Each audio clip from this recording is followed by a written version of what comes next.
Greetings and welcome back to another weekly edition of the Dodds-cast, the only podcast where the audience get to directly interact with me, your host, Mikey Dodds, and pick my brain on any topic. On last week's episode, we had the Back to School episode, and I had asked you viewers to submit any questions you had about classroom dynamics, topics that you're unfamiliar with, or anything related to the functions of communication education. And you guys did flood my comment section with plenty of questions, but a couple did stand out to me directly. So the first one here actually comes from the account, Crouching Tiger 71. First is, what is social justice? Why is it important in the context of communication education? Well, I'm really glad that you asked this because it's a very prominent topic in education today. See, social justice as defined by Bell in the book from 2007, it's called Teaching for Diversity and Social Justice.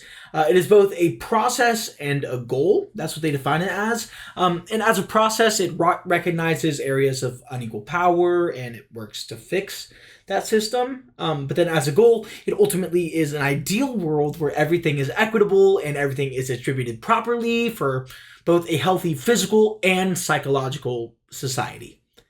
That was a lot of S's. Okay, I hope that answered your question.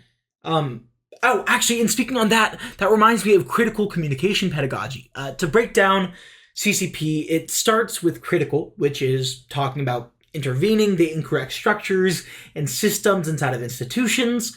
And then the communication, in this case, focuses on how it's constitutive and that how we talk forms reality. For the term pedagogy, that speaks on educating children, but it is interchangeable with the word teacher. So CCP is educating in a way that challenges and critiques systems and structures in place. And that goes hand in hand with social justice because we must recognize that the education system is not built on an equal system, and there are privileges that lie within that institution, and it is also the job of the teacher to educate their students on social injustices and how we can correct them. Sorry for that side tangent. The next question is actually coming in from Peter Parker. Have you experienced privilege, oppression, or exclusion in your education? Okay, so I first must address that it is a privilege to be at the level of education that I am currently at, as well as it is a privilege to have the freedom and opportunity to choose my own major, my own career path, and even my own courses that I'm going in. That being said, however, I did experience some oppression and exclusion socially that affected my educational journey. I was never the smallest kid, and I'm still far from it, but kids would occasionally pick on me, and when it was once in a blue moon, that was okay because I had thick enough skin and high self-confidence, but when high school came, my new friend group, they thought it was funny to make those comments consistently, and this leads to my self-confidence and self-image issues, which then affected directly my ability to go into class.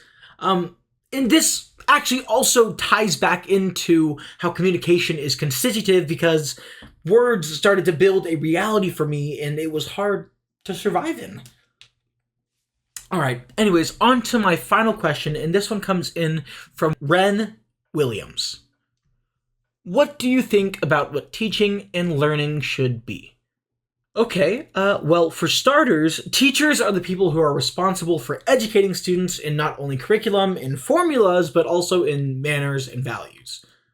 That being said, it does not mean to inflict every one of a teacher's values and beliefs into a student, but it is to allow a space for students to learn for themselves and formulate their own opinions on topics. And for learners, I think that students should want to learn more about the world and what is going on. I think that eager learning and direct interaction with society as a structure and breaking it down allows us as students to recognize these patterns and navigate the world trying to reconfigure these systems. I've been reading this book called Teaching from the Heart, and it was actually where I got most of the information that I talked about earlier, but it has definitely aligned with, as well as expanded my understanding on the dependency we students have on teachers as a whole.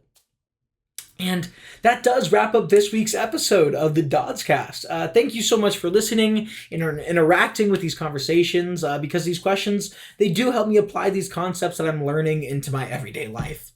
Do not forget to come back to next week where I will be answering questions and debating topics on Drumroll, please. Desserts!